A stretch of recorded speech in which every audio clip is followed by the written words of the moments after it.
Today, we're going to start our journey into object-oriented programming in Python, and it's going to be awesome. Many of you already got a little bit of a taste of this.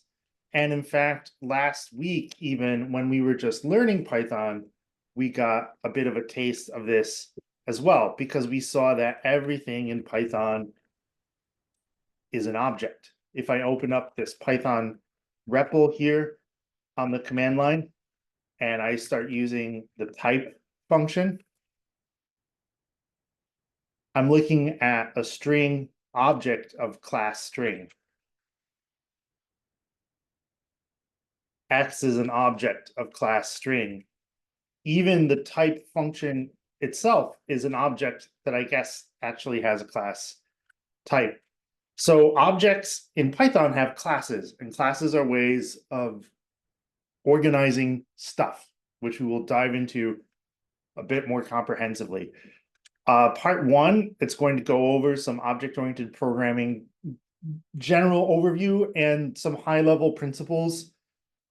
You're going to want to just file these principles away, and I suggest writing them down.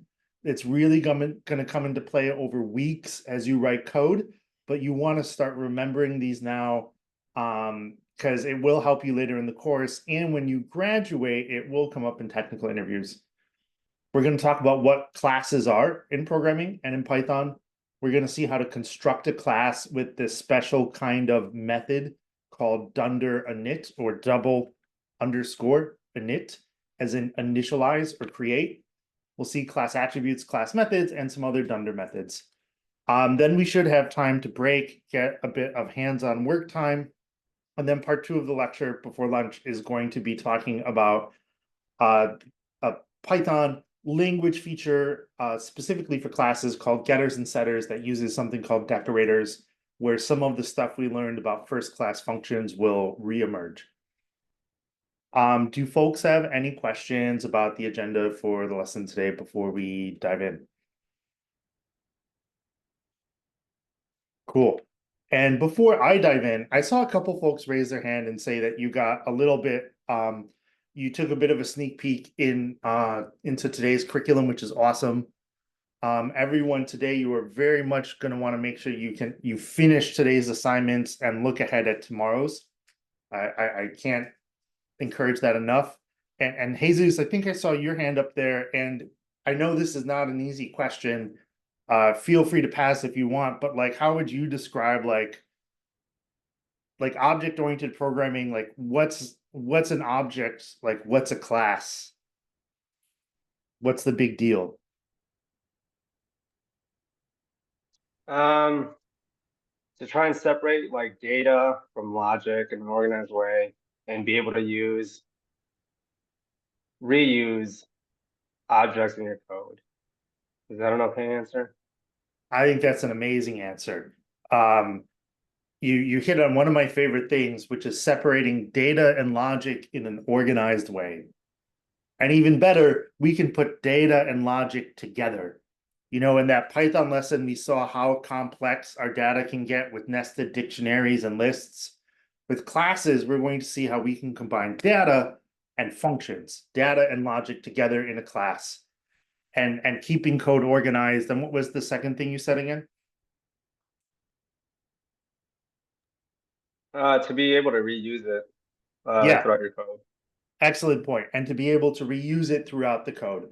Just like with a function that we can import, as we learned, we're going to create classes that we can import and use throughout our code. And because Python is fundamentally an object-oriented language, it's kind of designed and built into its DNA. Classes are a huge part of everyday Python programming for all sorts of things.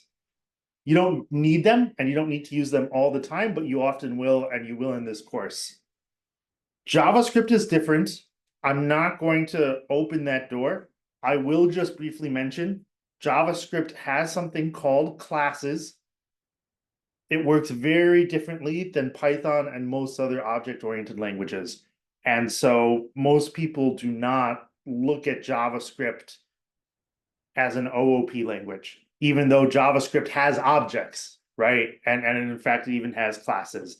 But it's as big or bigger a difference between how an electric car and a gasoline car works. They both look like cars, but there's some pretty dramatic differences. This stuff is going to be on the weekend assessment project at the end of the week. So it's really important, again, today to be writing code. Each assignment, each of the coding assignments is going to build up. So we're going to introduce object-oriented programming, talk about classes, going to learn how to create objects, instantiate objects, as in create an instance of a class with the Dunder init method and the special keyword self. And we'll learn about how to add methods or functions onto classes. Do folks have any questions? Jacob, yes, sir. Yeah, so I kind of gone into Python OOP before, but nothing too in depth. I mostly use Java. Is self the same as this? There are a whole lot of similarities. Yes, Okay, all right. I just want to make sure I wasn't on the track, a, but I a don't want to thousand go. percent. Okay. Yeah, totally. And folks, for context, Java, which bears zero relationship to JavaScript, by the way. JavaScript was actually named to sound similar to Java for marketing reasons back in the 90s, but they're as different as like apples and fruit flies. Java is another object-oriented language. It's called strongly typed, which means you can't just change the type of a variable, and it's very popular in the industry. Gary, yes, sir. Will we be going over the super function as well? Not today. Okay. Yes, but we are going to get into class inheritance either tomorrow or Wednesday, and we will go over it then. Thank you. Yeah, absolutely. All right. Could I get a volunteer just to read this? I can read it.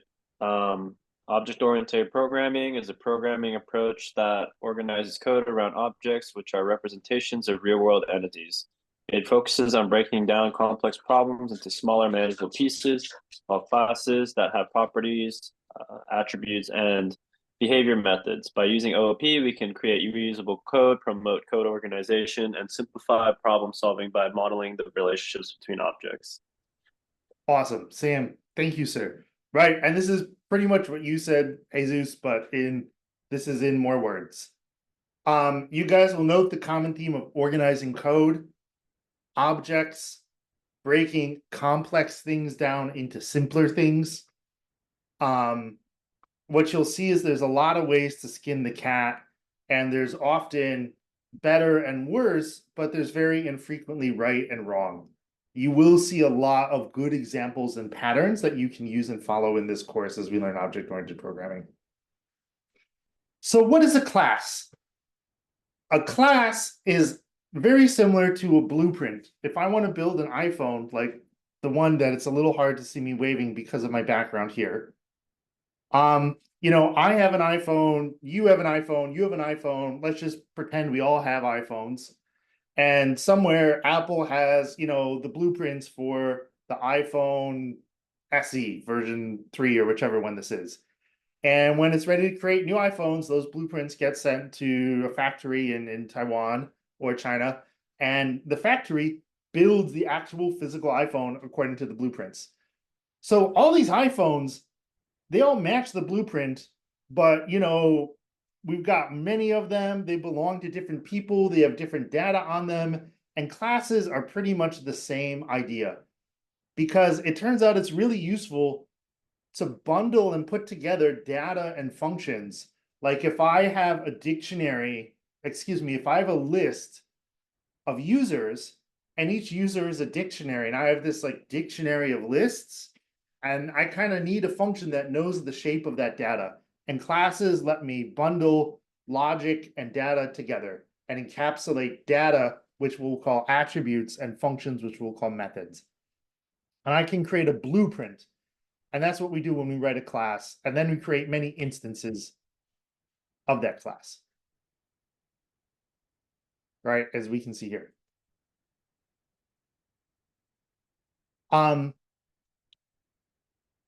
There are 4 big principles of object-oriented programming. You will hear this rephrased in many different ways.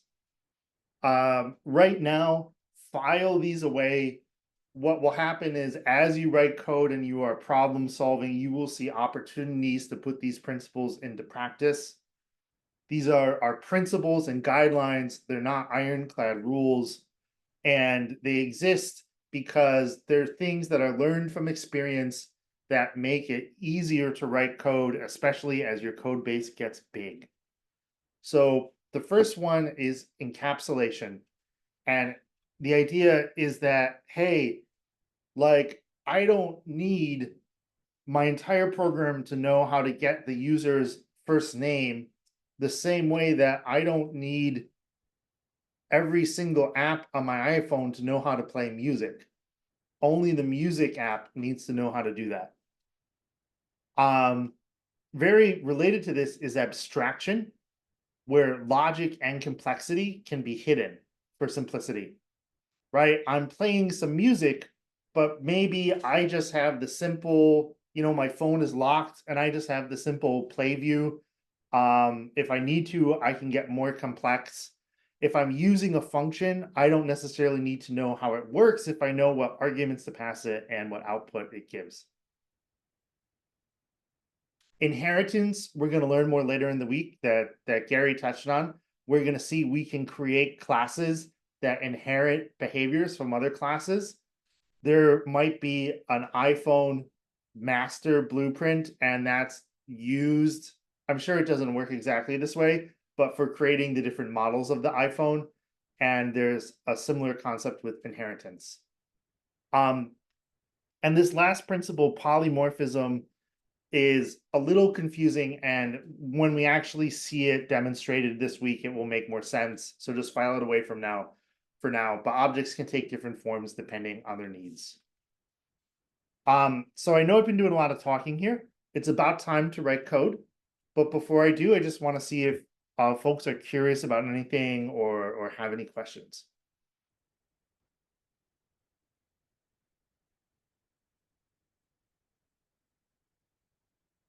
Okay, let's write some code.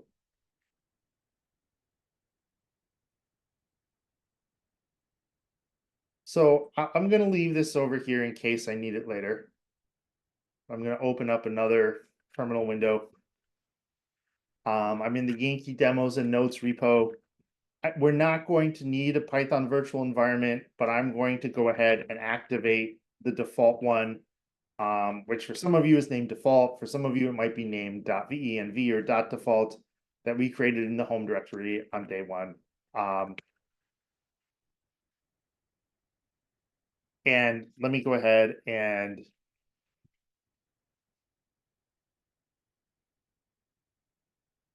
let's make a Python file and do my favorite thing, which is hello world. Make sure I haven't done anything silly and my code runs just fine. And of course we get hello. So let's just dive right in. Let's create a class. And can everyone read this okay? The color, the font size, are we good? Font size bigger, smaller? Could we go a little bit bigger? How's that? Good? Awesome, thank you. So creating a class is super simple. We use this special keyword class, and we're gonna create this class named dog. And just like many things in Python, it ends with a semicolon. This class is not going to do anything. By itself, this produces a syntax error. Everything inside my class definition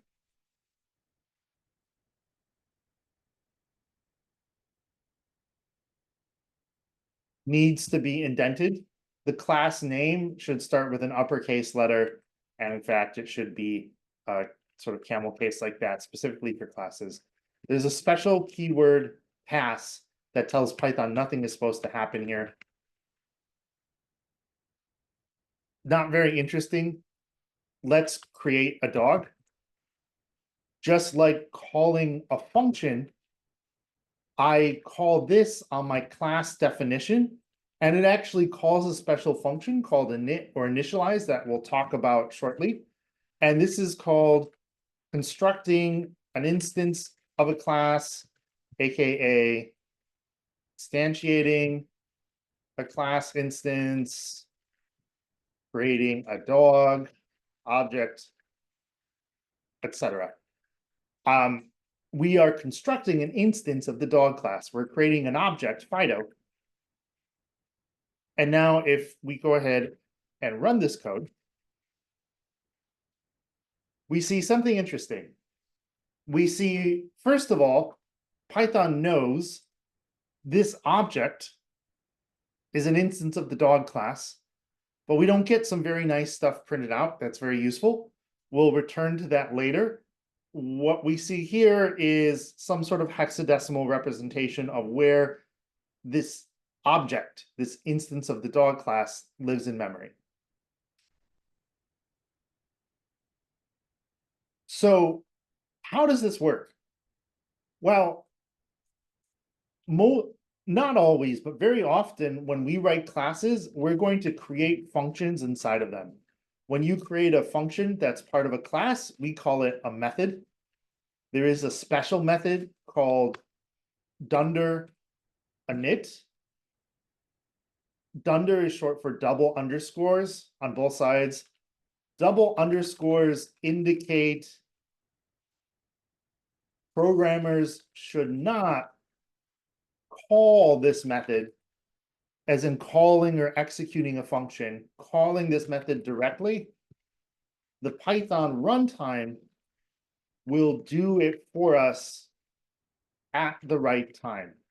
So Python itself is going to use this Dunder init method. And I can put pass in here. And in fact, what happens is this calls the classes Dunder init method, or Python just creates the instance if Dunder init doesn't exist. So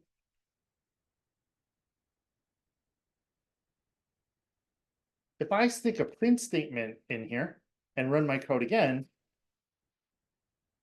oh, I forgot something extremely important. Let's take a look at this error actually, because this is really interesting. Demi, yes, sir. Yeah, when I You muted. You of cut out, course, sir. of course, always happens. But I was saying when I did the init, it did like a parameter of self and then Yeah. a arrow for none. Yeah, exactly. Exactly. You hit the nail on the head. So, if I was creating a method, if I had like def say hi and it doesn't pass any arguments and we do print hi, that'll work just fine, right? We get the hi. That part of the code executes successfully, but then here specifically on line 17 we get the error.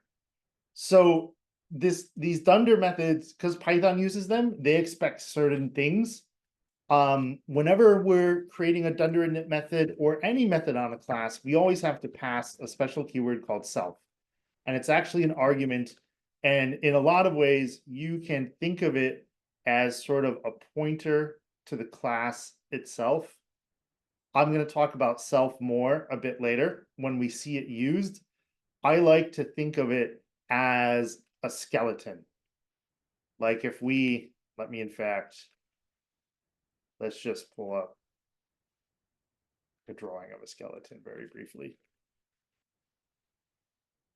We've got a lot of skeletons. If you think about the human body, like all the muscle, all the bones, all the organs hanging on the skeleton kind of connects everything together and gives it the frame. The self keyword does that for Python classes, which is what we'll see as we get into it. So we know we need to pass self. And now when I do, my code, fingers crossed. Let's just type it again. Runs just fine. And let's get rid of this because we don't need it. And what we see is this dunder init method clearly got called because we have this creating a dog message here. But I never called it directly. So what happens here on line 12, the init method, I'll try to always say dunder init, sometimes I'll forget. You'll also hear this called a constructor method, like say in Java, like Jacob was mentioning. This is sometimes called the constructor, class constructor method. Because as we're about to see, this is actually where we really kind of build our class. And I just want to check in and see if folks have any questions.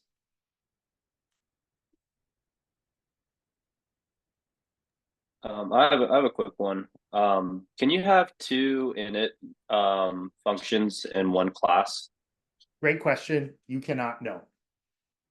Excellent point. A class can only have one dunder init method.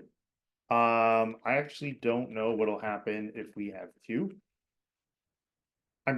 It will either throw an error or just run the first one. Let's see. Even if this works, you would never do it. So it looks like what happened here is because this method got defined twice, what happens is when Python reads this class definition, when the Python runtime reads this class definition, when I execute my code, before it gets here, this second version just overwrites the first. Right? The same way if I did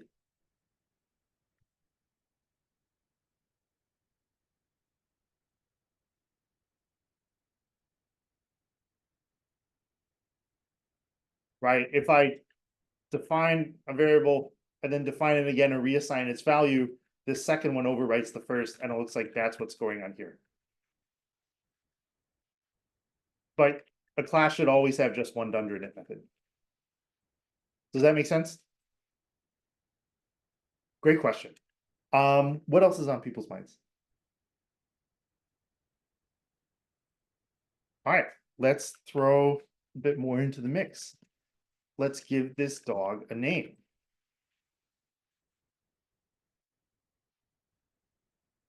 The dunder init method, just like any other function, can take arguments. And I get an error here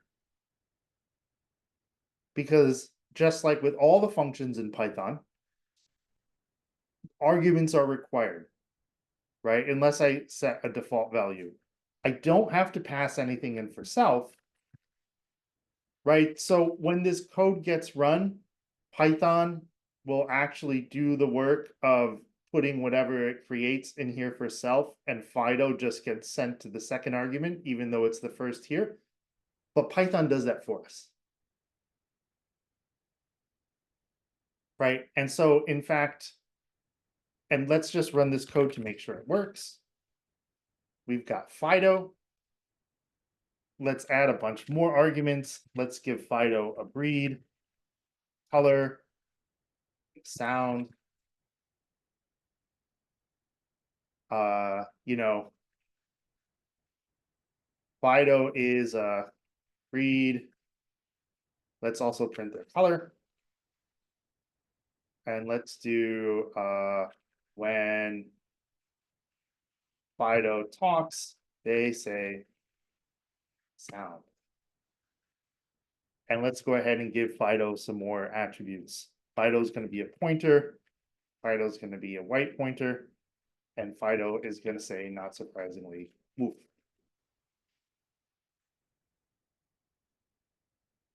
So I can pass a whole bunch of arguments into dunder init.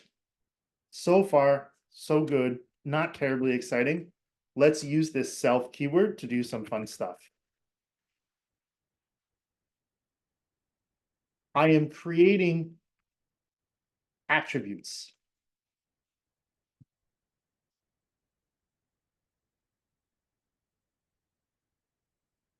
that will belong to each individual dog that we make.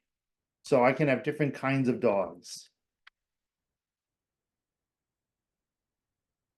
And this is why I said, remember I said self is like a skeleton?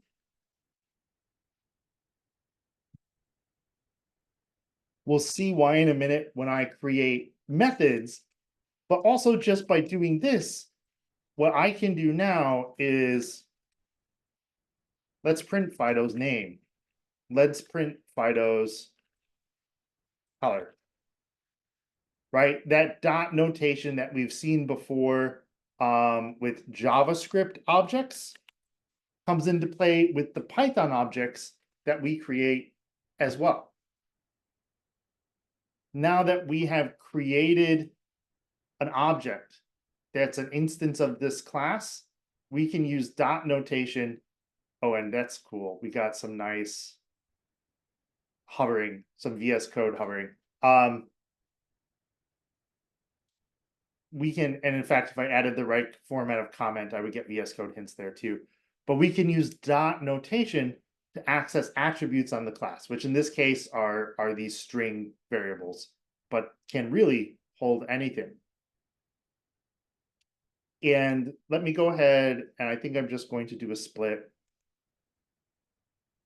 because we've got Fido up there, but let's make Rover too.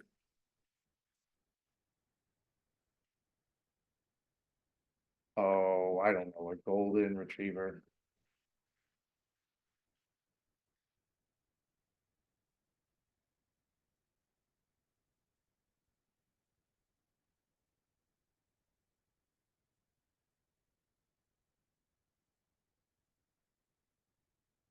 And I'm just gonna print Rover. Fido, and we'll put just a little empty line, just so our print output is a bit nicer.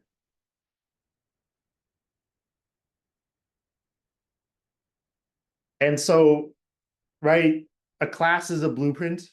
We've just made a blueprint for a dog object in Python. And let me kind of get rid of all comments so we can maybe just see a bit better what's going on here. And we can see that it's pretty straightforward, right?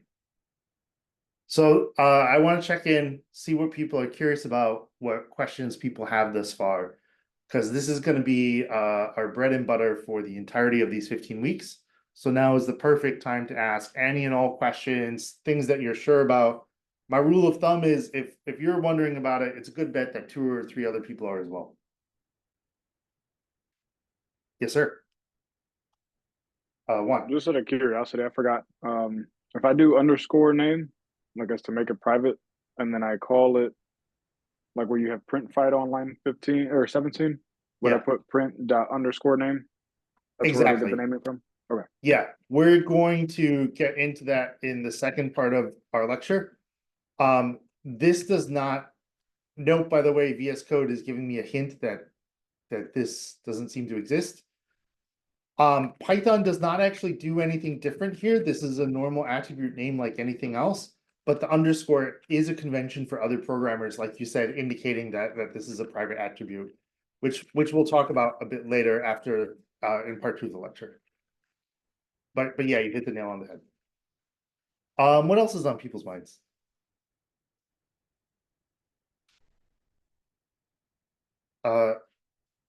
Demi, yes, sir. Oh, so I'm just a little confused.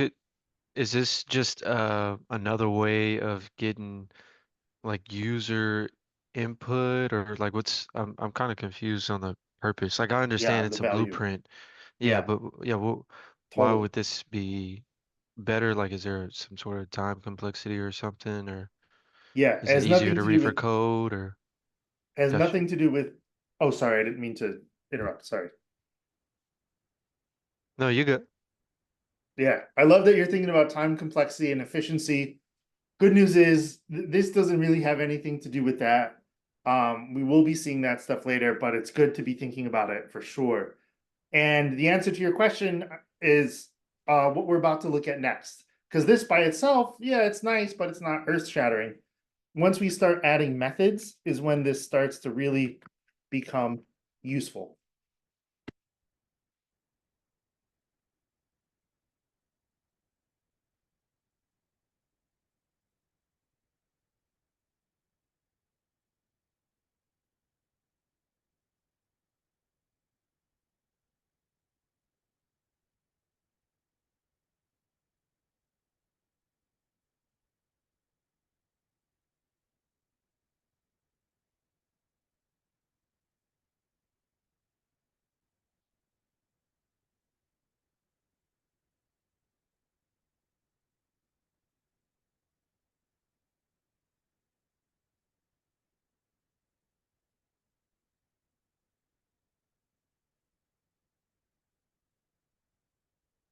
So as you guys can see, the cool thing about classes is it's not just attributes that are like holding variables, it's also functions, it's also methods. And Rover needs to fetch a stick and Fido will fetch a ball. Right, and what we have here is these are called class methods, or more properly instance methods, excuse me, because it uses the information for each individual instance, right? When we call Fido.speak here on line 25, it's going to use Fido's information, not Rover's, but we can write this function or method once on the class definition and use it for all the dogs that we create. You have to pass in self, and in order to use these attributes that get defined here or anywhere else, which we'll see in just a minute, we can create these in methods too. I have to do self.name and self.sound inside the class definition, right? When we're referring to ourselves, that's what self is for. And these methods, just like any other function, can take arguments. So now if I run our code, Fido says woof, Fido fetched the ball. Rover says bark, Rover fetched the stick. So Demi, does that start to answer your question of what the use of defining classes is? Yes, sir. And just to make sure I got something clear, the Yeah, please. define init, that is establishing the attributes, and then the def speak and the fetch are just methods. Exactly. Gotcha. Exactly. Okay. Okay. Yeah. Now you can create attributes wherever you want. Like if I wanted to, I could do something like this. This is a little more advanced, but let's just pretend.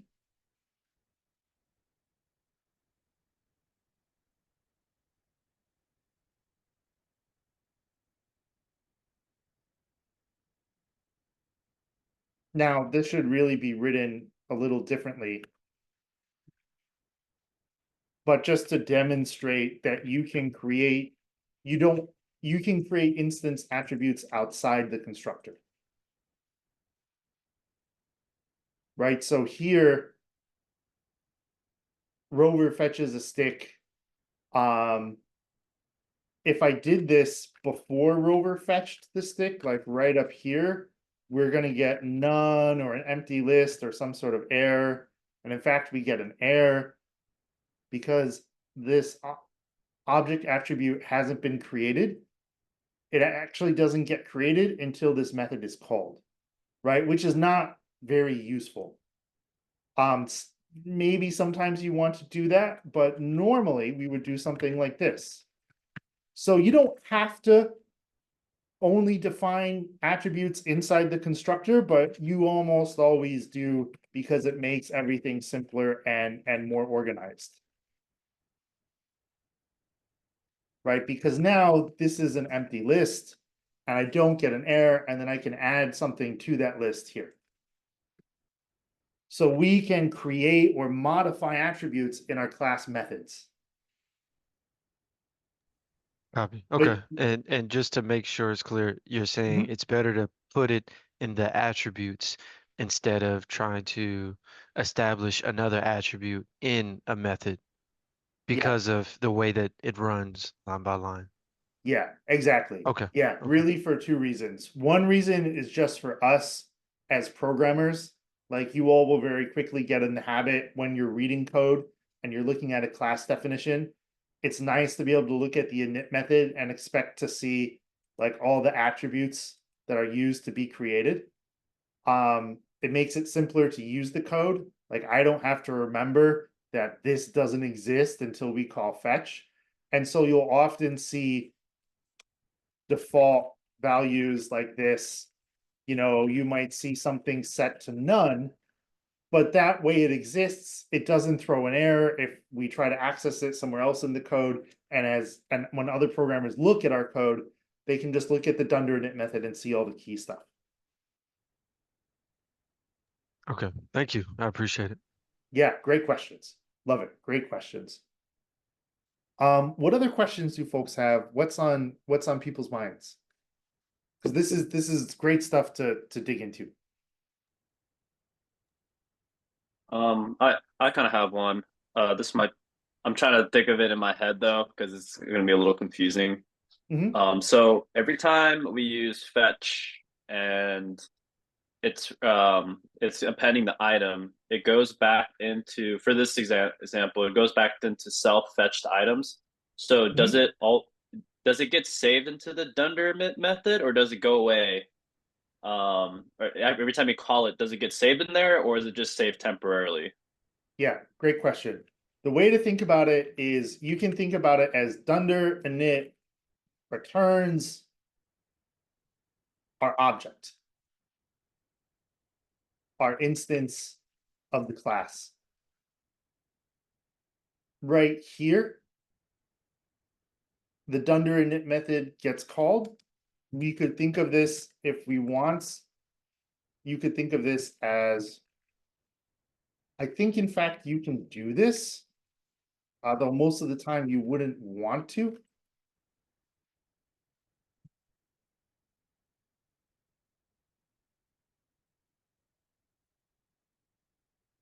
So in some ways, this is just sort of syntactic sugar or a nice shorthand, though the Python language is really doing a couple different things. So you shouldn't be calling Dunder init directly, unless you have a very, very specific reason. And you can think of it as like an object isn't really a dictionary, but it's kind of similar. Right? In a lot of ways, you can think of this as returning something kind of like a dictionary. So the same way a dictionary has all these attributes that we can modify and work with, this is returning an instance of the class. And in fact, under the hood, Python probably does use a dictionary somewhere. Does that help answer your question? Or was Yes. that a little confusing? A little bit, but I think I'll get it over some practice. I guess the only question is because I did some of the assignments for OOP, and then the biggest one I was thinking about is like, how do you save these items into like a list so that you can call it later? But that's going to be, I know that's going to be later on. So that's just something I have in mind right now. Yeah. Yeah. So like the important thing is once this is created, this rover object has all of these things like print, rover, fetch items. So, you know, the same way I could have a dictionary or a list, you know, and the list is empty, but Python in memory is saving a spot for it. Like, let's open up TLDraw for a second. And let's draw a couple boxes.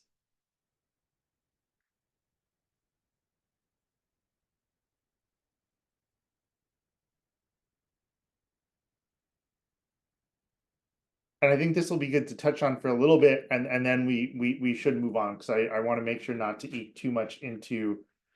I want to make sure everyone gets a little bit of coding time.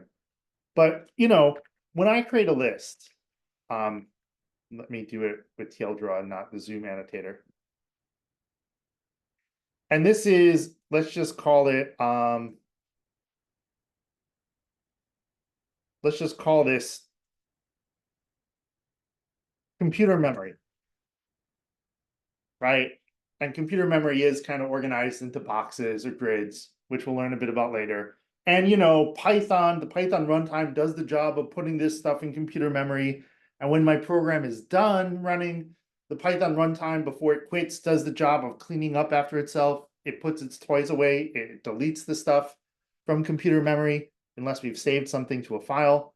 And so, you know, when we create a list named like my list and it's empty, well, the first thing that the Python runtime does is it just go ahead and it sticks that list here somewhere in memory, right? And we now have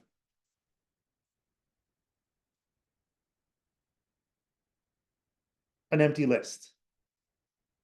And so when I then want to add something to that list, Python's already saved space for the list from that first line of code. And if I do my list append, you know, who, Python knows, hey, this variable my list points to this location in memory where I have a list. Let's put this thing there. Something very similar happens with classes. Right? When I create Rover, over here, Python saves an instance of the class. Now, like I said, it might be using dictionaries under the hood. We're just going to, you know, pretend, and, you know, let's say our init method for Rover looks something like this. Let's say it's a simpler version of a Rover, a simpler version of the dog.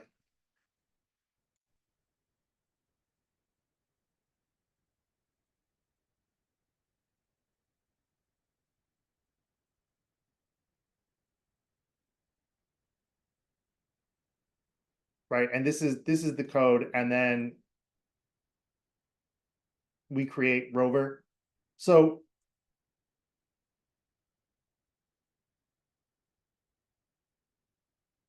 when this line of code happens, Python saves some space, right? And it labels it, so it knows what is what.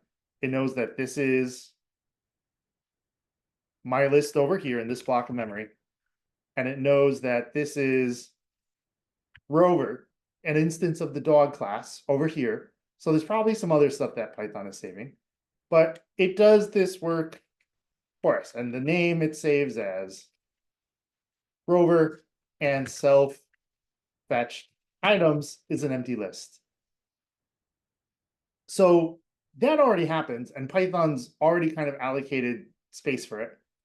And just like we append to the list here, if I'm interacting with my dog object with Rover, if I say, just like I would for any other Python list, Rover fetched items append,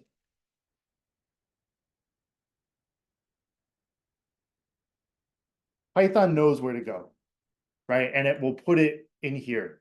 So it's that instantiation of the class when Rover is created, when Python puts aside space in memory to store everything it gets in the Dunder init method and whatever else we tell to, you know, connect with the class. And my things are different, so it won't quite get in there.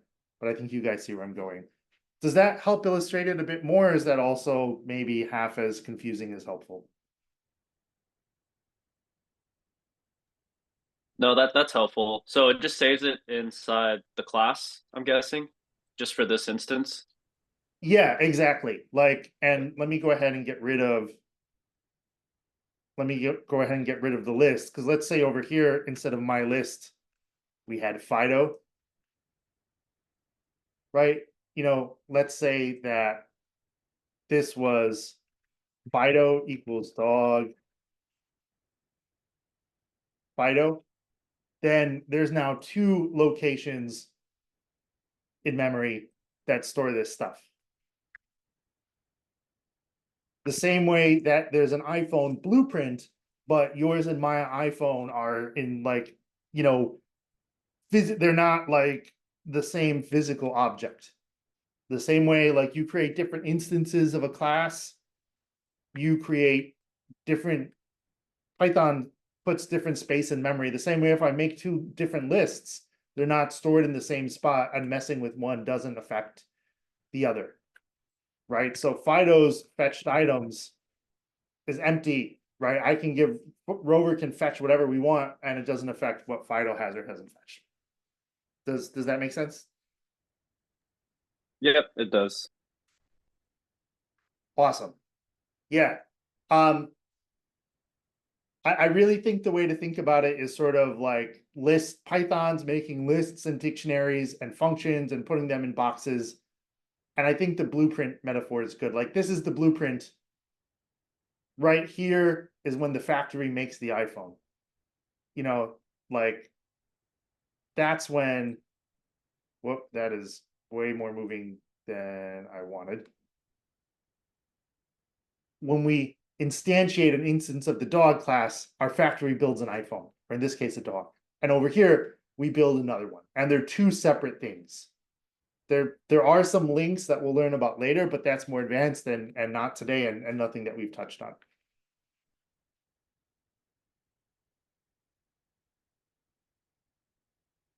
So this is super useful, right? Because I can create a dog class, and now like other programmers like you guys, if you clone a GitHub repo, you can see this dog class and see how to use it.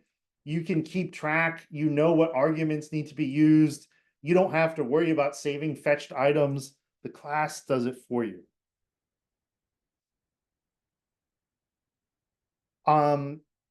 What might be useful to review or go over, or what questions do folks have?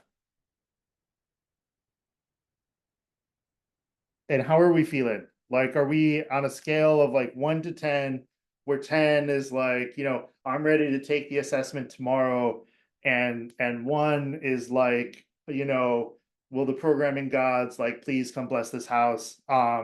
Where are we? Like 3, 4, 7, 2, 1, So 6 or 7, somewhere 6. around Good place to start. 2.567. Eight. I I'm love not even it. an integer. I'm a float. I love it. Is anyone 3.14159? Which is pi. Okay, awesome. Today is the day to be reaching out for TAs as you're writing code. I love the questions that you guys are asking. And just one moment, Gary, I see your hand up there. There's two important things to remember. One is to write code. Even if you don't feel 100% on what it's doing, the way to learn this stuff is to do it, and it helps it stick. And it's because it's like learning to play soccer or something. Like, you can watch videos of people playing soccer, but how do you really get good at kicking the ball? You do it. You then also discuss and review it, and that's the other important part. These are really fundamental things. So make sure you feel good about what's going on and don't hesitate to ask questions. Because all the questions you guys are asking are awesome and right on the money. So whether of me, Francisco, TAs this afternoon, it's stand down, ask lots of questions. Gary, yes, sir. I was just wondering, would you be able to provide more information on the assessment that we'll get at the end of the week? Yeah, I don't want to go too deep into it now, but it will use everything that we will cover this week. It's going to be the whole weekend. You will have to write a program that I think it reads from CSV files. You'll have to create a bunch of classes.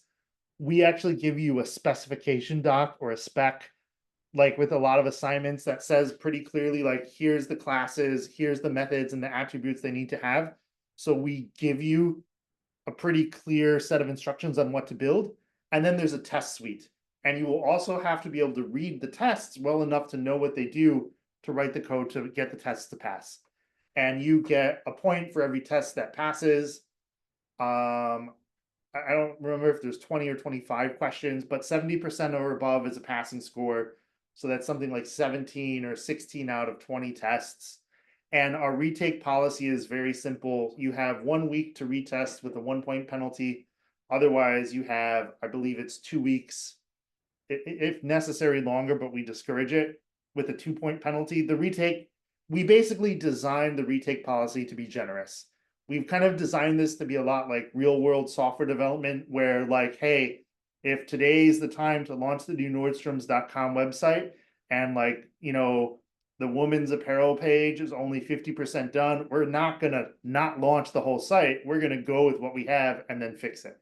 So like we really like not passing assessments is a normal part of the process that we've built into the grading. Does that help answer your question? I believe so, yeah. Thank you. Awesome. Owen, yes, sir. And great question. Yeah, I might be jumping ahead. So like I jumped ahead to like the user.py assignment. Is it good practice when you make an init like you use that Dunder method, double underscore init, Mhm. to cover your back when there's no attributes? So like say for the dog class, for instance, like if you know some of that data is not always going to have breed and color, would you take breed equals none and then color equals none? So that Oh way, yeah. is that like a proper way to go about that problem, or is there better methods to do that?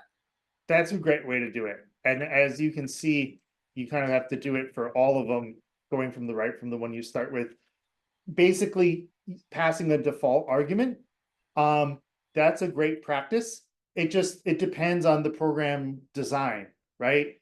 If you want dogs to exist that don't have a breed or a color, do this. If you want to write your code in such a way to make sure that every dog exists, has a breed and a color, do that. You know, so both are equally good options, just depending on your goal. For instance, maybe I decide, well, you know, bark is a reasonable default sound for dogs.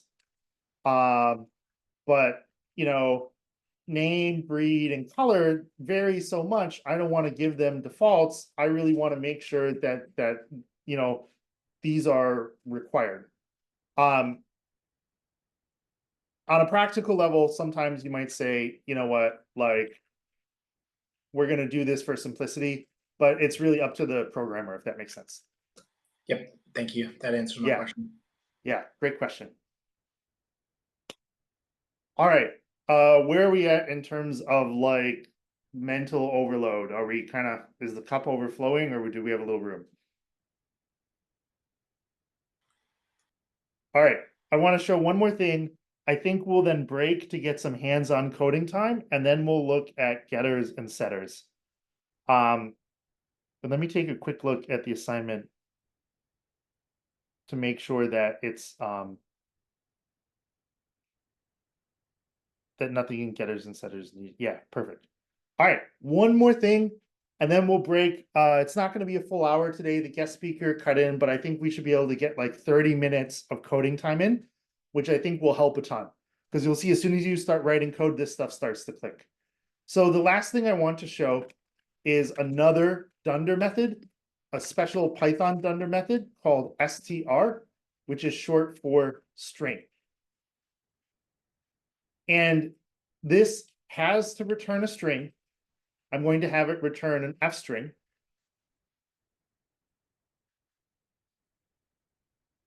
And it can return whatever string I want, but this is how, when I print Fido or print Rover, we see some nice information.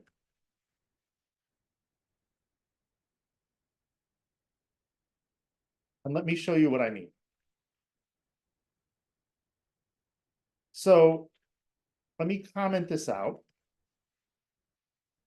And if I go over here, let's just comment out all this stuff we don't need for the moment.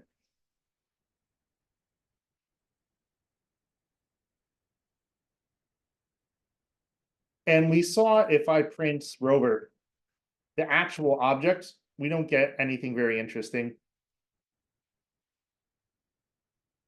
right? We get that location in memory, right? What is this? 0xxxx blah blah blah blah blah. Right, that's what this is over here. The location in memory where all the information for this instance lives for Rover, this particular object that's of the dog class.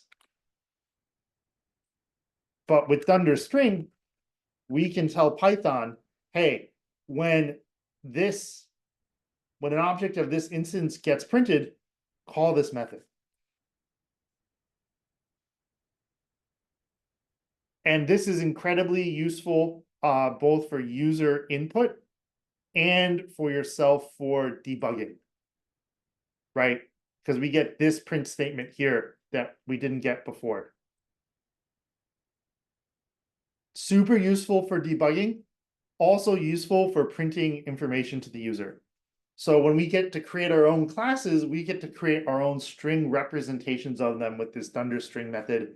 Again, using self, which is really the skeleton of the class. This is how we can grab all the other things that are attached to the class, right? They all live in that one spot in memory, but this is how we can grab them. Right here, this instance, this object gets created. It's a special object. It's of the dog class. So Python knows to, look for these things. Python creates some functions in here that do what they need to do to fetch, to speak, or whatever. And then now that we have a Dunder str method, Python knows when this object gets printed, call this method and print whatever this function returns, which is this f string right there. What questions do folks have about this Dunder string method, and what bits might be good to go over or review or show a couple examples of? Okay, cool, awesome. Really quick.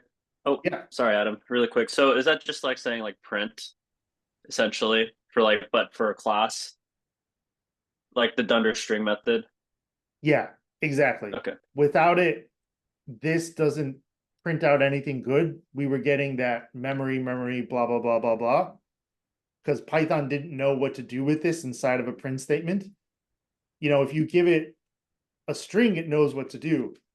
But like somewhere out there, if we dig into the Python source code, somewhere is class dictionary.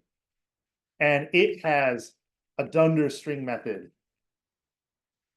And there's class list, and it has a Dunder string method. And when we print a dictionary or a list, and we get that nice, useful information printed, we don't get that memory location printed out. And this is just failing because I'm doing all this off the cuff. That's because there are Dunder string methods under the hood for those classes, so Python knows what to do. And so we get to create our own for our classes. Does that help break it down a bit more?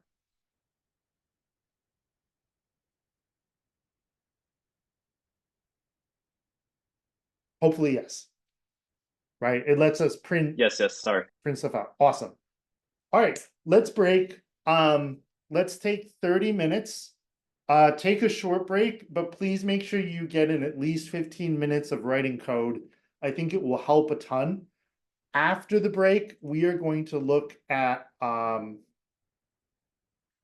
decorators, getters, and setters.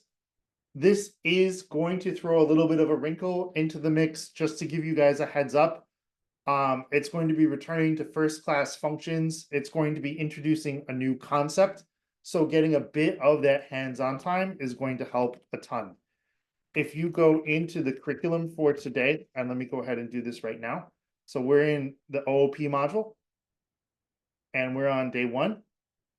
And you can see here, this was the lecture that I just did. Pretty much all the code as well. This is the lecture that we're gonna do. But down under here, we have assignments. And so the assignment I'd like you all to work on after the break is app users. And you will be building on this over the course of the week. it's very straightforward. You are going to create a user class that we just learned.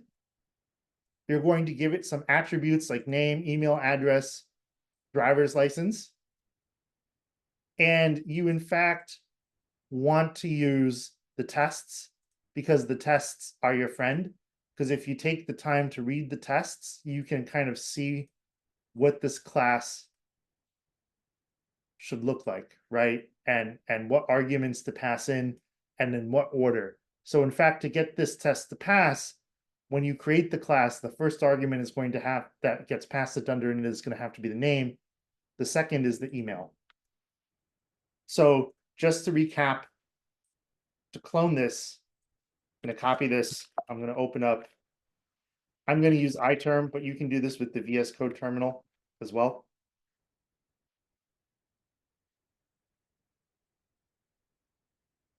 I'm going to go to, I just have a code platoon assignments directory. Going to do git clone. It already exists, so let's just make a fake directory. Clone the assignment. Go in there. Did Francisco go over the steps of like git remote add origin to point the repo to the repo on your own GitHub repo last week? He did. Yeah. Len also posted a really helpful video on the student resources tab under important links. And then it's Awesome. like yeah, Okay. that was really helpful. It's like a 15-minute video he did of like showing you step by step, especially for WSL users. It was really helpful for me at least. Awesome, perfect. I'm not going to go over that right now then, and also in the interest of time. You can also do that later. I think I would prioritize writing the Python code. Activate your virtual environment, WSL folks. I know we still have to get those aliases set up. So if you do source // I think our default virtual environment directories we created were named default. Mac folks, I think yours might have been named .default or .venv, whatever name it is. Default, run that, the activate command. PyTest should already be installed, but pip install PyTest. I'll do code dot just so I have VS Code open there. So I have my terminal there. In fact, I'm going to activate the virtual environment again. And now I can run PyTest to run my tests. And they're all going to fail because nothing exists here yet, right? And if I make just a user class that does nothing just to have the name, the import will not break. All the tests run, they all fail. Red, green refactor. I'm going to focus on getting these first tests passing, write the code I need to do that. And then once that's done, move on to the next. So take a break, aim to get 15 minutes of that in. We will reconvene at 11:20 Central. Sound good to everyone? Awesome. All right, folks. Thank you. I will be around. I'll be hanging out here and on Slack if folks have questions. Let me go ahead and stop the recording and open up the breakout room. All right. So we talked about object-oriented programming principles, and we got to see a lot of that in action here with our dog class, right? We saw encapsulation, data about the dog, logic and behavior, some abstraction to interact with the dog. I can just use the attributes and the methods. We saw, this is more properly called instance attributes, instance methods, instance Dunder methods. We saw how each of those belongs to its own instance.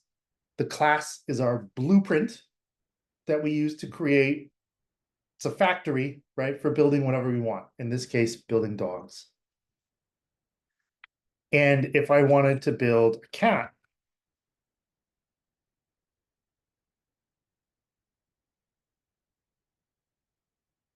I would do something very similar. and let me just close this stuff out. We'd have a dunder init. We need to start it with self. Cat's going to have a name. It's going to have a color. I will give cats color black by default and a sound, meow.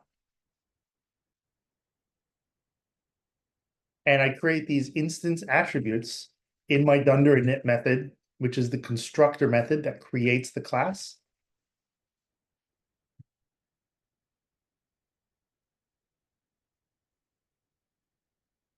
I'm going to create a dunder string method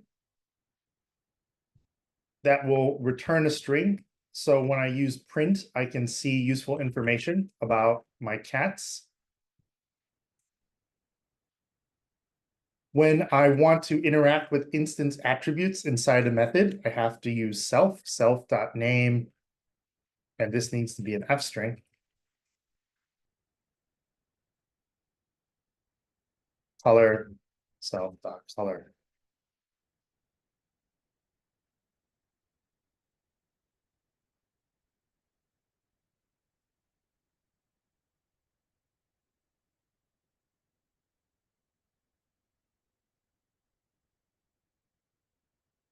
And so now I can create Garfield. And when I do open and close parentheses, I'm calling that dunder init method. And notice VS Code even gives me pop-up hints to that effect. I need to pass in arguments just like for any other function. Because color is a named argument, I do have to do color. Garfield is orange. And I don't remember Garfield's classic phrase, but he's pretty, jaded and bitter. So I think he will say, no, I don't think so.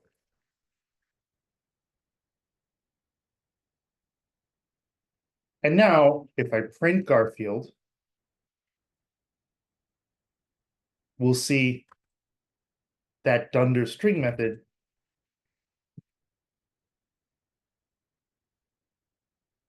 in action. And I made a really common mistake here. I put print here. The dunder string actually needs to return a string. It doesn't print stuff. So that's an easy fix. And then if I want to, Garfield can make a sound.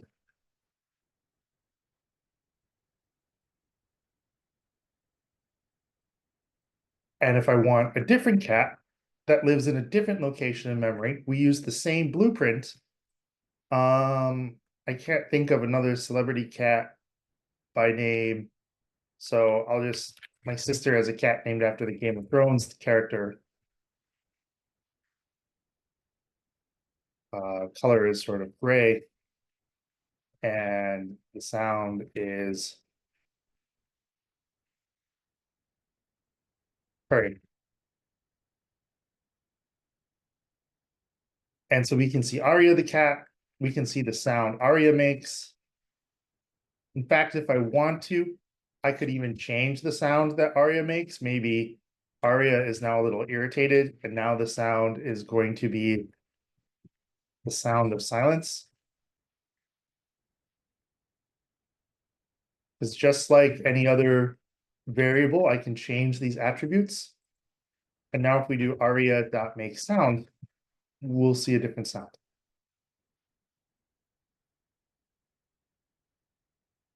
And let me scroll up a bit so we can see all the code there.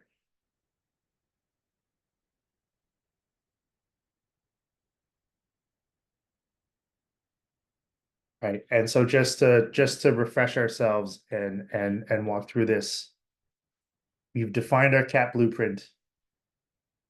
We have these instance attributes. We assign values to them when the dunder init method gets called here.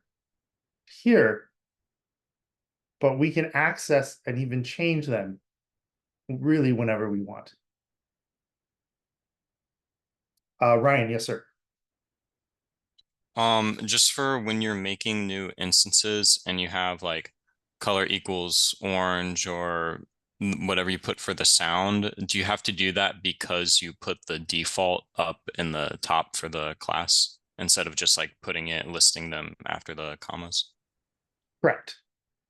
In Python, when you set a default argument like this, it turns the argument into what's called a keyword argument, which means you have to do the name and the equals, because these don't necessarily have to be in order, color, and sound. Now that I've given them names, I could flip it around and it would work just fine. So setting a default in Python also turns it into a keyword argument, which means you need to give the keyword. Because otherwise now this would be confusing as heck, right? And Python wouldn't know what to do. Yeah, great question. So it's actually a benefit. Like if you start to have more than 3 arguments, you probably want to do keywords, because one of the easiest mistakes to make in the world is just forgetting the order of arguments. You know, like if I have the favorite food is like cat food and their age is 12, and you know it's a female cat, and all of a sudden I'm writing tons of code and I get 2 lines mixed up and I get an error. Right, easy mistake to make. At this point, making these keyword arguments and being more explicit is actually to my benefit because it reduces programmer error. So more than 3, use keyword arguments. Yeah, great question. Any other questions before we dive into getters and setters?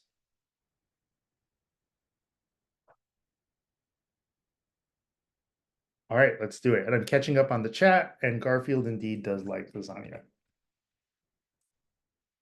So getters and setters touch on these encapsulation and abstraction principles.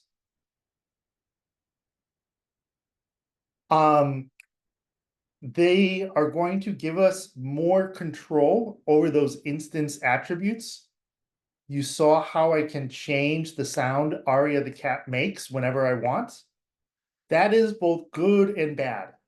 It's in the core of the Python language. That part can never change, but a huge part of programming is actually just giving other programmers like road signs and directions. You know what I mean? Like we can run a stoplight, we can run a red light, and sometimes we do, and maybe we don't get caught, but we shouldn't. And there are good reasons for it. And there's rules and signs indicating to us what to do. And when you're in England, you drive on the opposite side of the road. And when you're in the US, if you're from England, you drive on the opposite side of the road. And most code is the same. There's so much we can do. Just because we can do it doesn't mean we should. And most programming is about writing code to be read by other programmers to understand what's a good or bad idea and what the intention was of this code that you wrote. Getters and setters use a language feature called a decorator.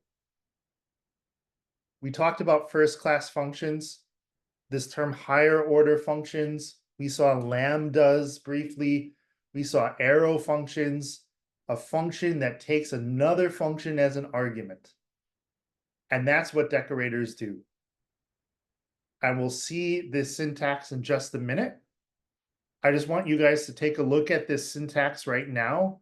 We'll dive into the details. I want you to notice this function here. And I want you guys to file away that this is a function too. And in fact, what we're going to do is write a decorator function that takes another function as an argument.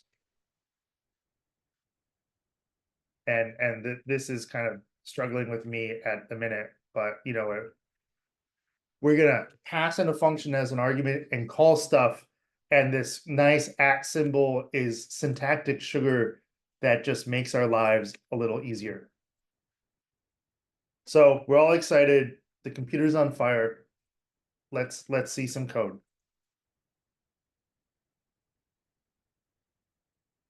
Gary, yes, sir. Oh, no questions. Oh, got it.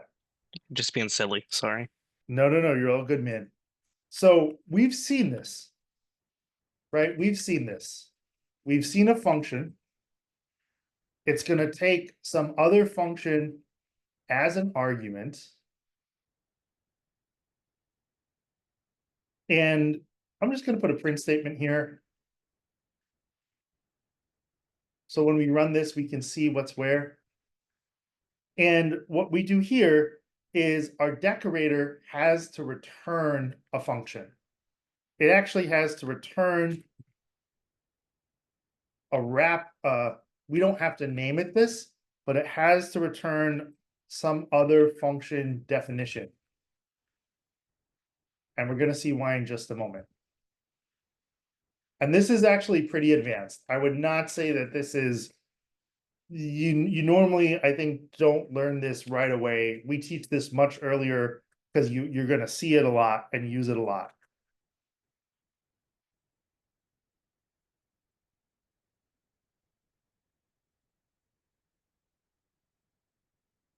We're passing in a function as an argument. We're wrapping it in this other function.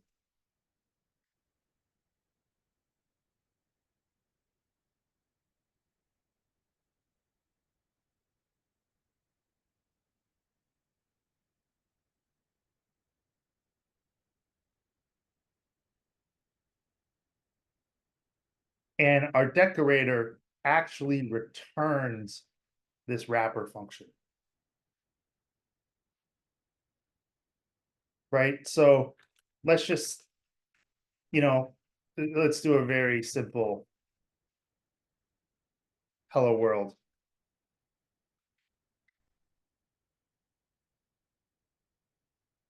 So if I wanted to, I could do something like this.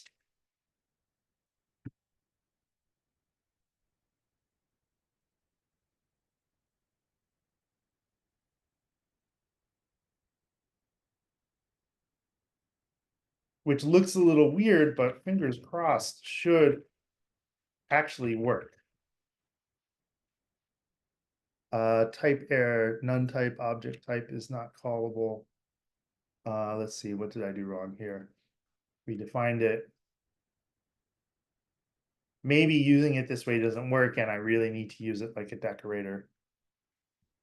Let's try it like this, the way that it's really meant to be used. And we'll see if I have a typo or I just made a bad assumption about how Python works.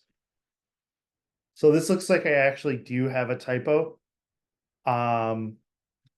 Let's take a look at this error. I think we should be able to fix this one pretty quickly. Type error. Because you're not returning the wrapper function. Oh my God, thank you so much. Best kind of problem to have. Return wrapper function. Thank you so much. Best kind of problem to have. There we go. So this is what happens here. This is a fancy way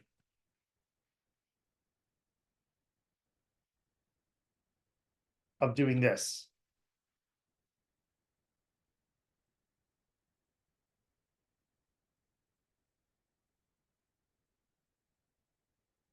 Sorry.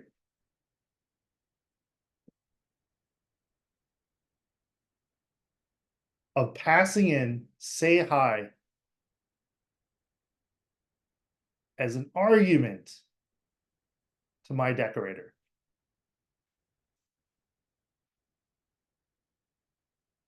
Right? And what we're doing here. Sorry for the jump there. But let's draw a couple boxes. Right? If our functions are machines, let's draw a couple boxes. So this box is going to be my decorator, and we probably need to make the box a bit bigger. And inside it, as an argument, say hi. We're not calling it, right? We're not calling say hi.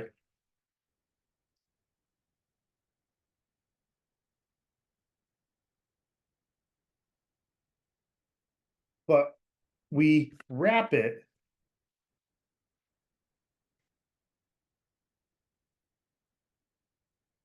in this other function. And I should get rid of the. And that's what gets returned. And so then if over here, I call that function, right? If you look at the code here on the left, we define my decorator. We call it, we pass in say hi, another function we've defined as an argument, a first class function. Inside here, we create another function and we wrap say hi in it and we return that. So we get say hi with new behavior and we sort of get to compose these functions where I can be very flexible because maybe instead of say hi, I want to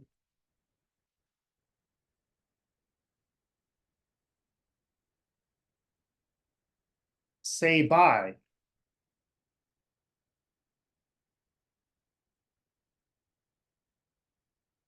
Maybe, you know, I want to add a message to all of my hellos and goodbyes, and my decorator lets me do that.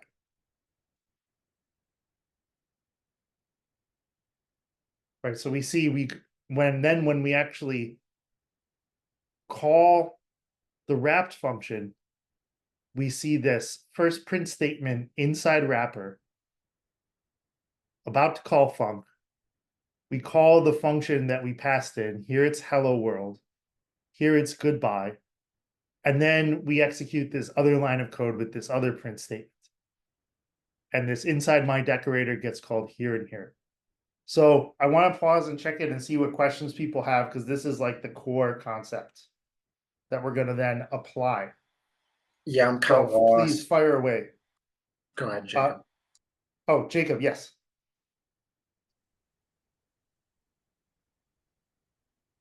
Owen, yes, Second sir. me. Sorry, you can go ahead. Okay. How I got super lost there. Yeah. What would like real world, like how would you use the at then? And then like, can you show,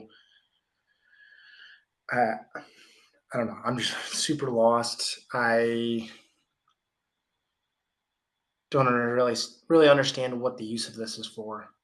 Yeah. Great question. So these print statements are pretty simple, right? Like,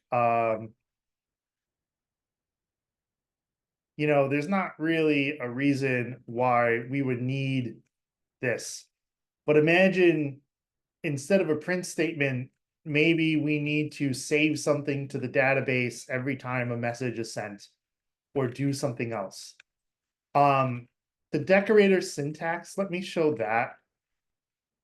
Let's start seeing application. Yeah, I think that's what I'm confused about is like, I just need to see a real, like Yeah. how to be normally used. Yeah, let's see. So this does the exact same thing that we were looking at there. This decorator, this at symbol stuff, feeds this into our decorator function. And so if I run this code now, even though the only code that we run is say hi, the decorators wrapped it in my decorator. In fact, notice we see inside my decorator twice because we're using the decorator twice, even though we don't call say bye. This gets called. The use cases are a little, you don't need to do this very often, but this is how getters and setters work, and you'll use those pretty often in Python, and especially when we get to Django. So we want to peek a bit under the hood here. So you don't have to use this a ton. But like the way to think about it is what this lets you do is write code that's more flexible, that's more separate, and sort of more encapsulated, because you can combine pieces together now. Because, you know, maybe what we want to do here is something like, you know, today's reader wants to say a message.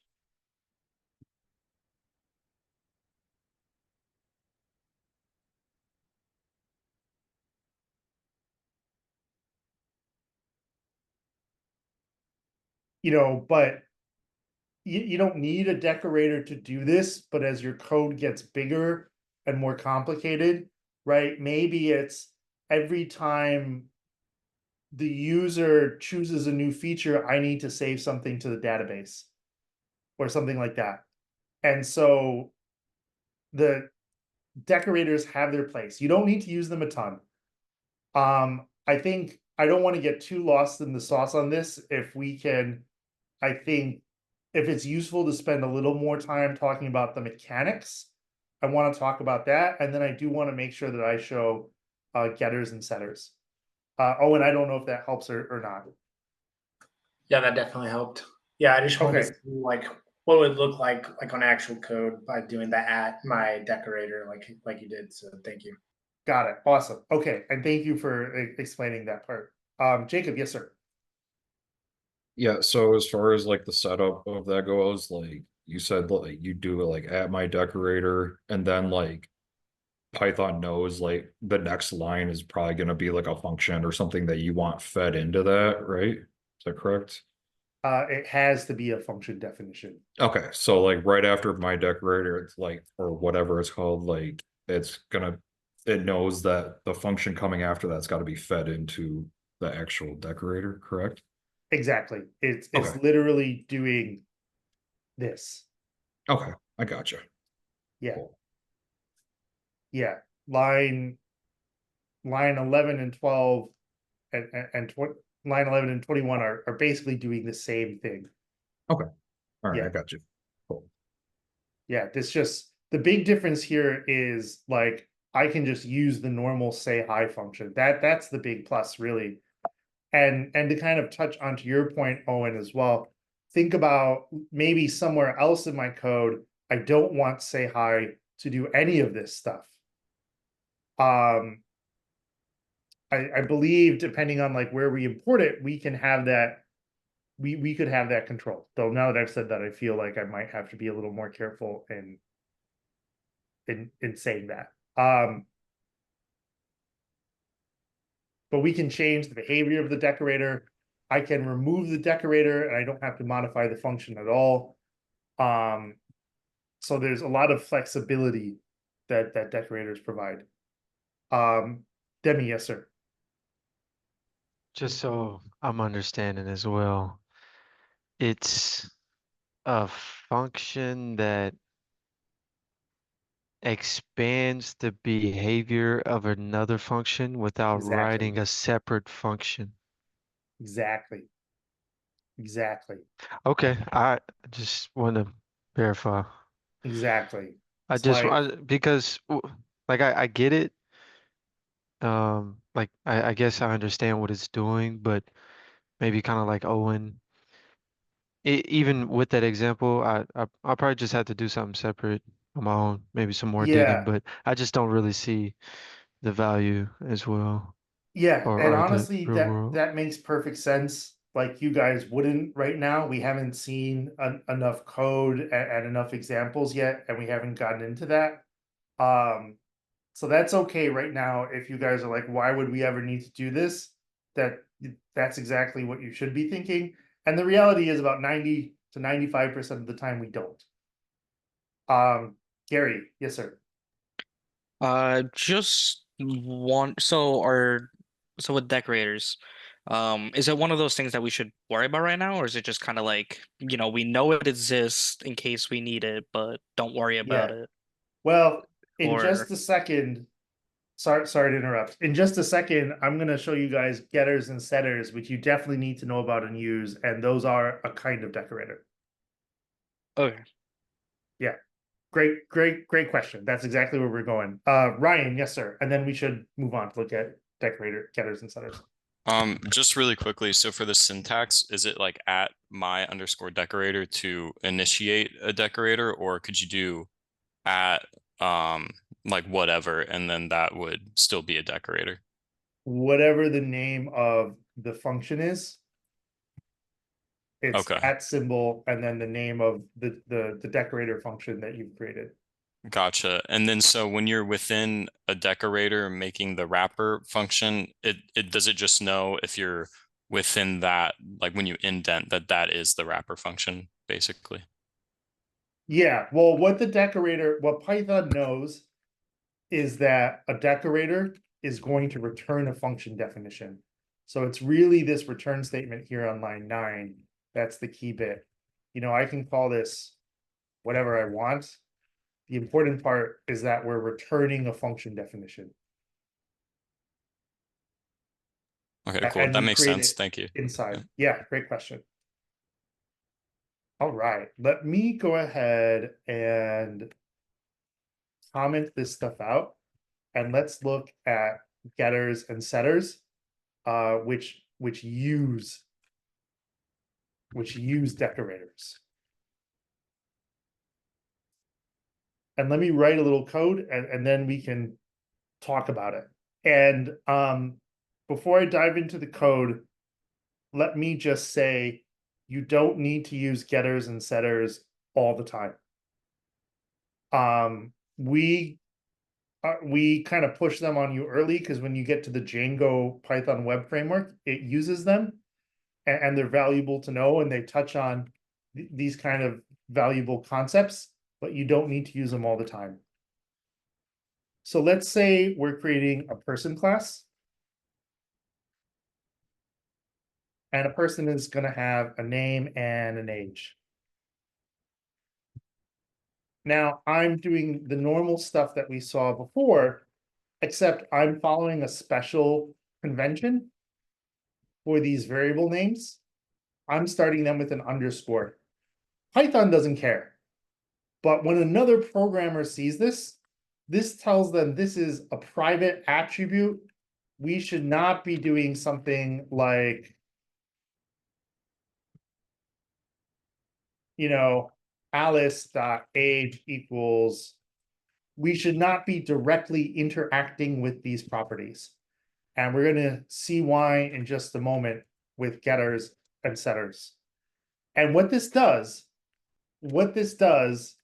is, and let me write a little comment here.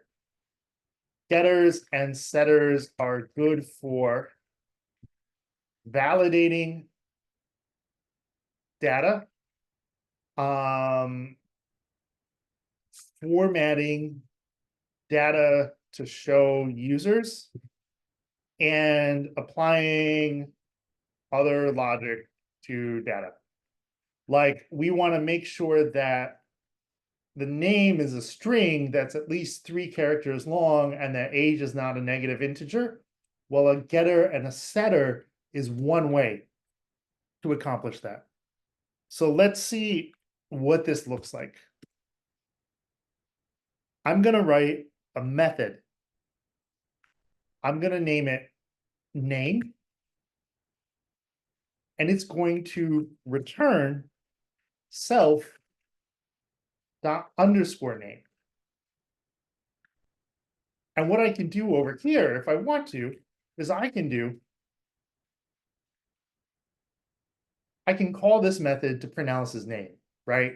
This is not where we're ending up, but I'm going to build this piece by piece. So far, so good. Python has a special kind of decorator already created for us called a property.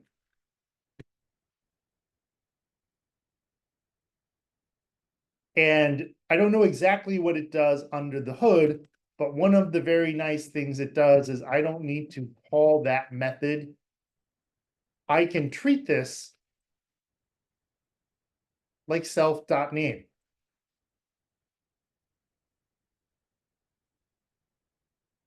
That works just fine. Now, you know, if I wanted to, I could do this. There's nothing stopping me from doing this, but I shouldn't. And that's why names and naming conventions are so important. There's nothing stopping me from doing this, but I shouldn't. And that's what the underscore tells me as a programmer, like how this code is intended to be used. If I do want to modify the name, I need to use another kind of decorator called a setter. And the getter needs to exist, right? This property decorator needs to exist. And then I can do the name of my getter dot setter. And I can do def name. And this is a method. But now I can do something nice, like if is instance new name str to make sure that this is a string. We set that private attribute to the new name. If it's not,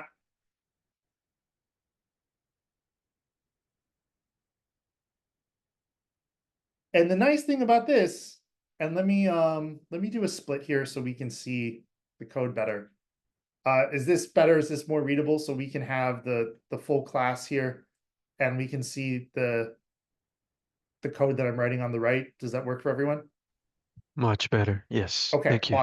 awesome. Yeah, and folks, please don't hesitate to let me know if I need to do a split, if I need to scroll, whatever it may be. I get a little zoned in sometimes, and also just over Zoom, I don't always know. So fire away, and if it's not the right time, I'll let you know. I've no problem doing that. So definitely let me know anytime. And I see a couple questions, so let me finish this and we'll catch up on that. So we've seen this, right? Like we've seen this with the attributes, but now with the setter, that's why the nice thing is naming the getter and the setter methods the same thing as the property. Because now like this syntax, it's easy to write, it's good sort of programming ergonomics.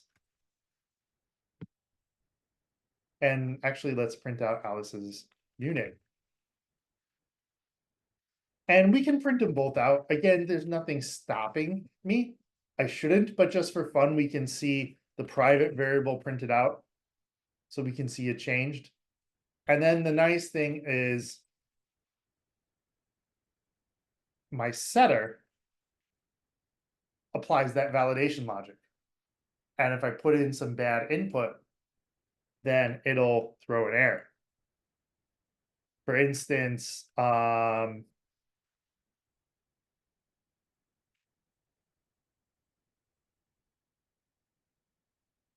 mean, this is a little overdone, but let's say if length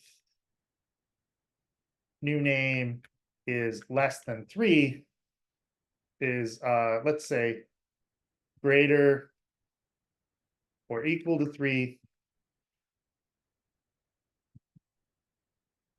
Actually, let's just do it this way. And length new name is greater than or equal to 3. At least 3 characters long. So I did a little dancing around there, but we're adding a little more validation to this setter. So the name has to be at least 3 characters. So Bo, although perfectly appropriate as a name or a nickname in our program, is invalid. But Bob should work just fine. Right? So under the hood, this function gets wrapped with another that does some extra stuff. And this is useful because it lets us add validation. It also lets us do things like name. Let me do a quick chat GPT check here to remember how to lowercase something in Python. Dot lower. Okay. Now, why might I want to save a name to the database all lowercase? Any thoughts?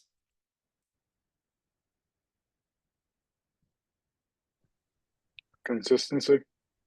Consistency. And why is consistency important? Makes it easier to sort through and collect information. Yeah, like what if in my database I have some code where I have to say like select name where name equals Alice. And you guys have, this is SQL, but you guys have seen this in Python. The string comparisons are exact. If I have this, it's not going to match, which is a pain. Saving all the data lowercase avoids a very common problem and pain point, right? But when I'm displaying this to users, we might want to always, to the users, when we print this output on the command line, if it's a command line program or wherever, capitalize that first letter of the name. And so here, if you guys look at this output, the lowercase Bob that comes from line 58, right? This is how our data is actually stored in the private variable. But over here is how we format it to show it to users. And this is great. This is one of the best things about getters and setters. I don't have to store data the same way I format it. And like you were saying, that makes sorting, searching, comparing strings easier. So that's my pitch on getters and setters. How are we feeling? What questions do people have? Jacob, yes, sir.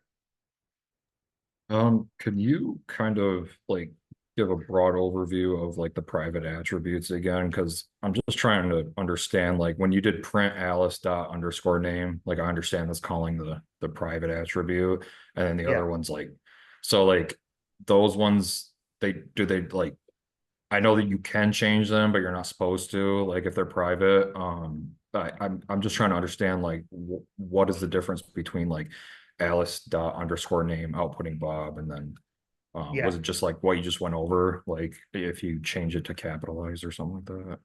Yeah, exactly. That's pretty much it. Because like, for example,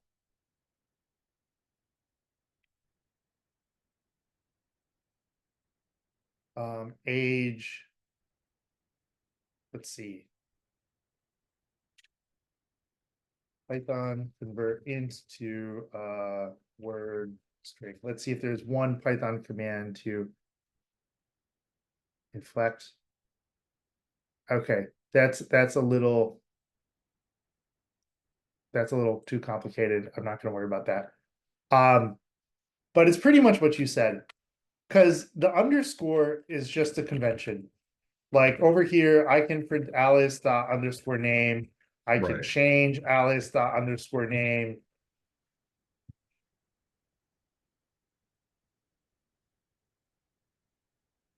Nothing is stopping me from doing all of that.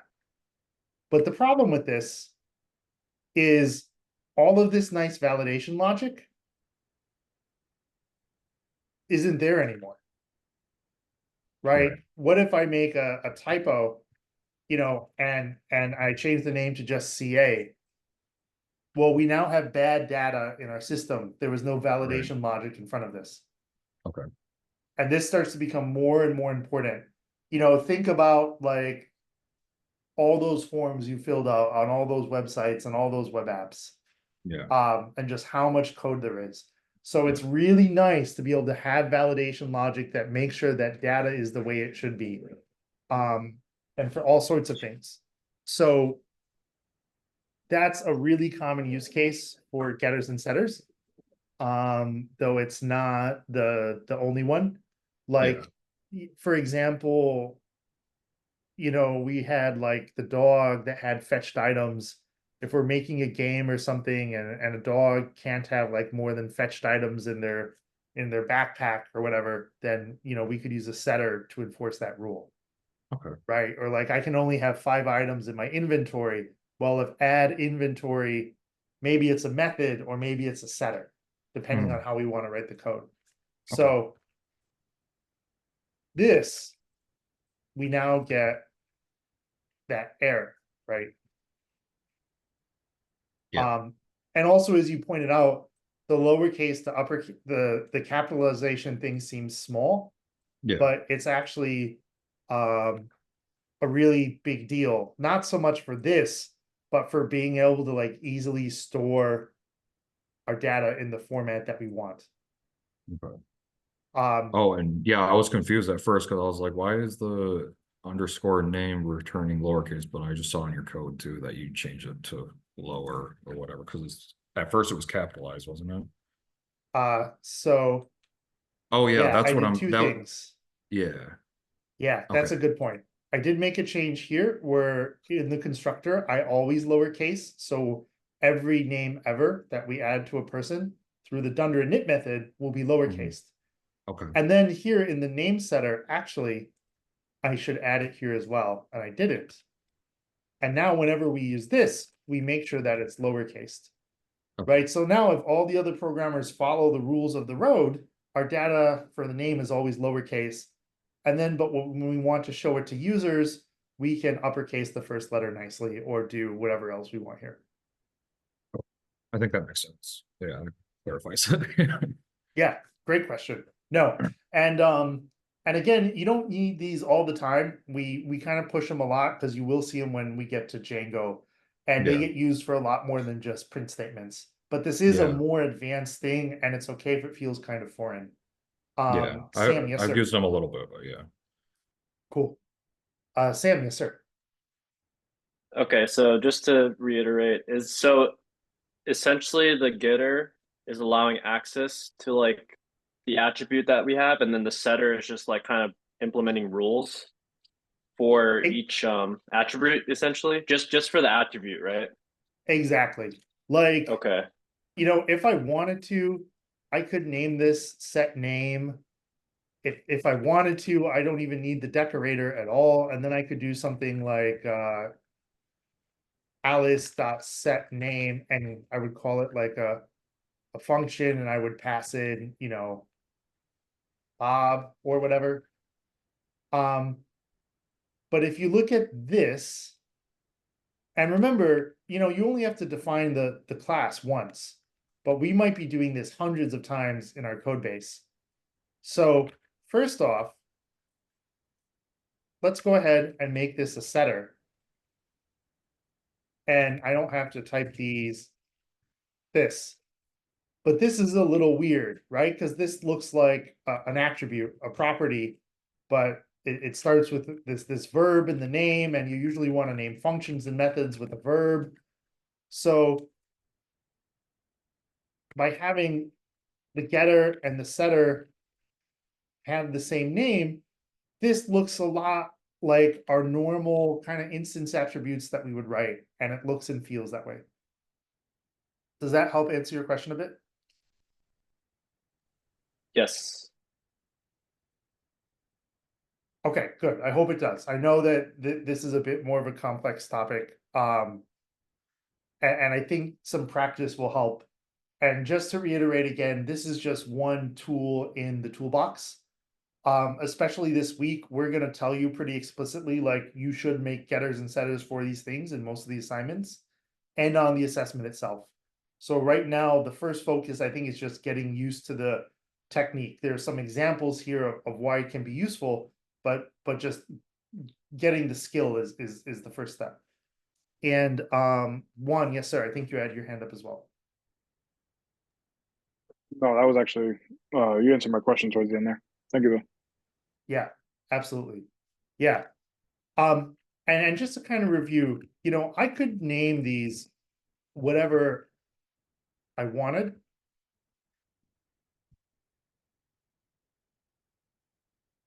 But then what happens is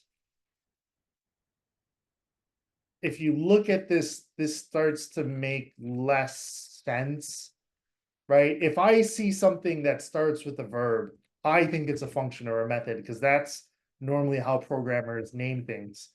And we also now have these two separate names that we have to remember. So the convention that I'm most familiar with is where you just use the name of the property. Because now we get this behavior under the hood. But when I write code, I actually don't have to care if this is a getter or a setter. I mean, I have to care maybe a little bit about the behavior, but I don't actually need to know. That in some ways has been sort of abstracted away from me now. So just out of curiosity, you should never really have more parameters in the getter than the setter, if I'm following correctly. Because how does it know that it's gonna pick the getter versus the setter, you know? Oh, great question. Because of the equal sign. On line 62 or on line 57, when Python sees an equal sign, it knows to use the setter because we're going to set whatever attribute is there. If there's no equal sign, it knows that we're returning information and it will use the getter. This I think would actually break.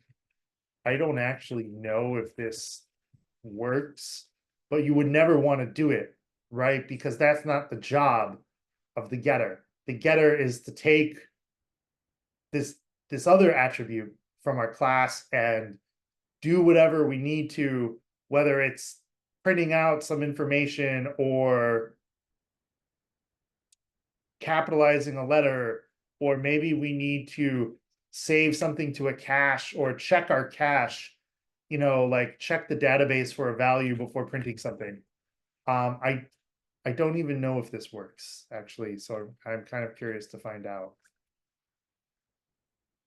And indeed, oh well, yeah, I don't.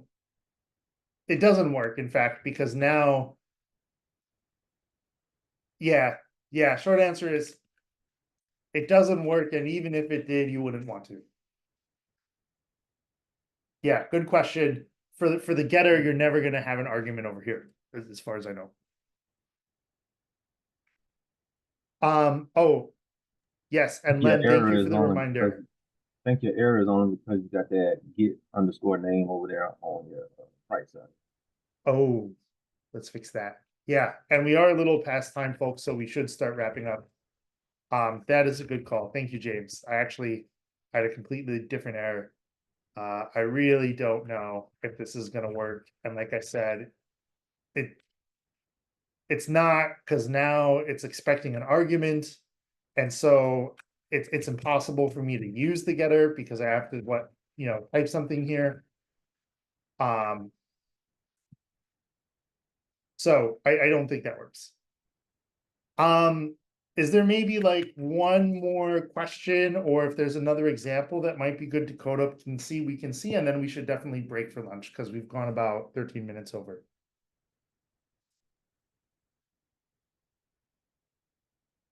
Okay, awesome.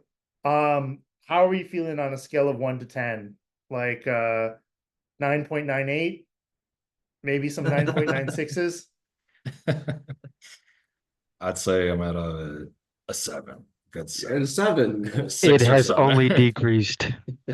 Yeah, that's totally okay. Honestly, like a 1.3 or a 0.4 is totally fine. So the mechanics of this are great to learn, and we'll keep coming back to this with higher order functions and all that stuff. Not so critical. Understanding that getters and setters are there to use for data validation, data transformation, and really this is more data validation, and knowing how to use a getter and setter is important. In this example, we name the getter get name and the setter set name to make it explicit, but you often see them just the same. So let me just quickly show you guys the getter and setter assignment. So all of these assignments to do today are really important. You got to glance at app users 1. You can take a look at the Python guessing game. The CSV reader is a stretch for a reason. For this one, you're going to build a student class that represents, students in a registry that go to a school or what have you. We in fact give you everything you need to know about creating the class, the different attributes that are private attributes, the getters, the setters, Dunder string, and some other things. And we have built-in tests. So you can see how the class that you create should behave. And remember that this is a getter. These are getters, right? So for today, it's practicing, to use a basketball analogy, practicing the free throws. The other assignment we have is reading pages 167 to 173 in this really awesome Python crash course book, which I strongly recommend. And forgive me, I'm going to do a little bit of page jumping here because I don't have this lined up, but I just want to show you guys why this is useful. So bear with me for just one moment and then we'll break. And I've gone a bit too far. There we go. So 167, 173.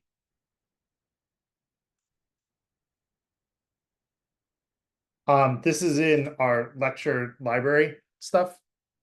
This is a preview of what we'll see tomorrow with inheritance. And I think what's really important is seeing multiple views of the same thing, multiple ways to explain a concept, multiple code examples. We're going to go over inheritance tomorrow. This reading will give you a good preview of it. This is also an excellent book. So please do just, like I should have, just go ahead and download the PDF. All right, let me go ahead and stop the recording. I think we've kind of walked through the coding assignments. We've had a pretty good dive into OOP. Definitely do these in order, right? Knock these out first before you move on to the getters and setters. And we've covered a lot of good ground today. This is going to be your bread and butter. So these concepts and these assignments are definitely the ones you want to prioritize. All right, thank you, folks. And we should definitely break for lunch because we've ran a bit long.